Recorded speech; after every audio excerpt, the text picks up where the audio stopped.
નમસ્કાર. સ્થાનિક સ્વરાજ્યની ચૂંટણીના જે રિઝલ્ટ આવી ગયા છે અને પોરબંદર મહાનગરપાલિકાનું જે રિઝલ્ટ છે તેમાં તમામ બેઠકો પર ભાજપનો ભગવો લહેરાયો છે અને હવે મેયર પદ પર કોણ બિરાજશે તેને લઈને ચર્ચાના અત્યારે જોડે ને ચોટે વાત થઈ રહી છે. ત્યારે આપણી સાથે છે પોરબંદર ખબરના તંત્રી જીતેશભાઈ ચૌહાણ.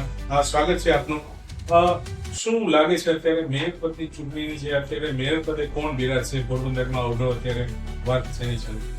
પોરબંદરની જો વાત કરીએ તો આ વખતે મહાનગરપાલિકામાં 52 માંથી 52 બેઠક મેળવીને ભાજપે પોતાનો પ્રભુત્વ પ્રસ્થાપિત કર્યો છે. અને સ્થાનિક નગરપાલિકાથી જ્યારથી પોરબંદર નગરપાલિકા બની ત્યારથી અત્યાર સુધીનો ઇતિહાસ જુઓ તો જ્ઞાતિ સમીકરણોના આધારે પ્રમુખ અને ઉપપ્રમુખ બનતા હોય છે. પોરબંદરની પ્રથમ મહાનગરપાલિકાની જે ચૂંટણી યોજાય અહીંયા જ્ઞાતિના સમીકરણો મુજબ દરેક હોદ્દાની આપવામાં આવતા હોય છે.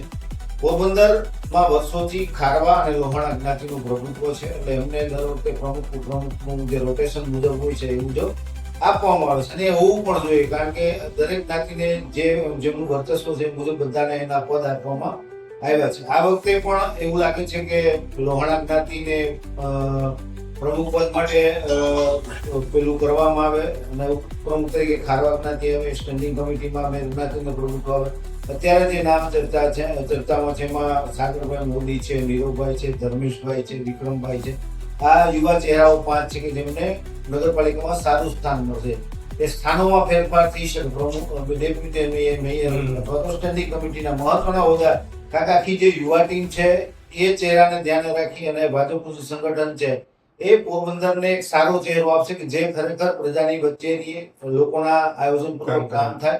કારણ કે પોરબંદર માટે અત્યારે બહુ ઉજળી તક છે. કેન્દ્રમાં મનસુખભાઈ છે, રાજ્યમાં કેબિનેટ અર્જુનભાઈ છે અને હવે જો પોરબંદરનું માળખું મજબૂત બની જાય, શહેરનું ડેવલપમેન્ટ સારી રીતે થાય તો ભવિષ્યમાં ઉદ્યોગો પણ આવે. એટલે ભાજપ માટે આ મેયર પદ માટેનો જે ચહેરો એવો હશે કે જે ખરેખર લોકો સાથે જોડાયેલો રહે, સારા વિઝનથી પોરબંદરનું કામ કરે એવો ચહેરો જે કોઈ પણ હોય. 5 ચહેરા છે પૈકીનો કોઈ પણ ચહેરો હોઈ શકે. આપણે સ્પેસિફિક કોઈનું નામ નથી લેતા.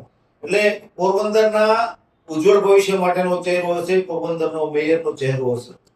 ઘણીવાર આપણે ભૂતકાળની જો વાત કરીએ તો ઘણીવાર આપણે પ્રિડિક્શનથી અલગ જ પરિણામ આવતું હોય છે કે માની લો કે આ ચહેરો ત્યારે લીધો. ઘણીવાર કોઈ આપણે સામાન્ય માણસ જેમ કે રમેશભાઈ ધડુક છે, કોઈ ઓળખતા નતા એમને અત્યારે સંસદ પદે આવી ગયા. તો એવું કઈ તમને લાગે છે અત્યારે? જો ભાજપનું જે નામ ચર્ચાનું ક્યારે આવતું નથી. સ્વાભાવિક બધી પરંપરાગત કાયદો જેનું નામ આવે એ ગયું એમ એટલે કે પેલા પદ ન મળી ગયું તેને પદ ન મળે. એટલે આ વખતે જેટલા નામો ચર્ચામાં છે એમાંથી 100% બનાવશે. કારણ કે જે વિઝન પોરબંદરનું છે, જે રીતે ભાજપે આખું માળખું ગોઠવું છે, જે રીતે મહાનગરપાલિકામાં નવા યુવા ઉમેદવારોને સ્થાન આપ્યું છે, સ્વાભાવિક છે કે જૂનાને ક્યાંક અસંતોષ થયો પણ એ પણ હવે થાળે પડી ગયું છે.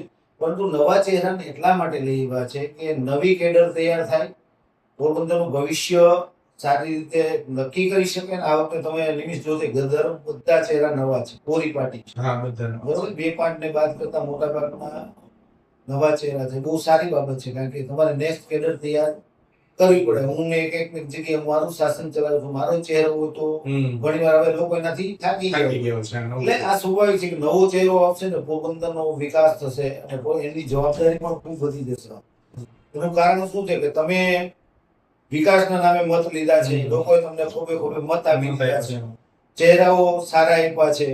હવે પ્રજાએ તમને જે રીતે મત આપ્યા છે ને પ્રજાએ દિલ તમે જીતી લીધું. હવે તમારે પ્રજાનું દિલ જીતવાનું છે. કારણ કે પાયાની સુવિધા તો તમે લોકોને પૂરી પાડો છો. રાજીવનગર સહિતના જે ખાપટ છે ત્યાં રસ્તાની જે સમસ્યા છે એનું નિરાકરણ આયોજનપૂર્વક લેવું પડશે. એના માટે સારા મેયર જોશે, સારી યુવાનોની ટીમ જોશે. ને જો આ પ્રમાણે પોરબંદર જાય અને જે અપેક્ષાઓ મુજબ ચહેરાઓ સામે આવ્યા છે એ મુજબ જો કામ ચાલ્યું એ રીતે પોરબંદર શહેરનો વિકાસ થયો, પાયાની સુવિધા મળી તો આવનારા દિવસો પોરબંદર માટે ખૂબ સારા હશે. જી જરૂર. ખાસ કરીને જો કામ કરશો તો તમે એમના દિલમાં સ્થાન પામશો. અને લોકોને પણ ખાસ અપીલ છે કે જે ક્યાંય પણ તમે જે એમને ચૂંટ્યા છે અને તે તમારા પર ખરા ઉતરે અને કાર્ય તમારું કરે તેવી પોરબંદર જનતાને પણ અમારી અપીલ છે કે ખાસ કરીને અત્યારે જે તમને ભાજપને મત આપ્યા છે તો તમારા તમામ જે કામ છે એવો ચહેરો તમને આવે એ પણ તમે આમાં કોમેન્ટ કરી શકો છો. તમે કોને માંગો છો મેયર કોણ બનશે? આભાર જીતેશભાઈ, થેન્ક યુ.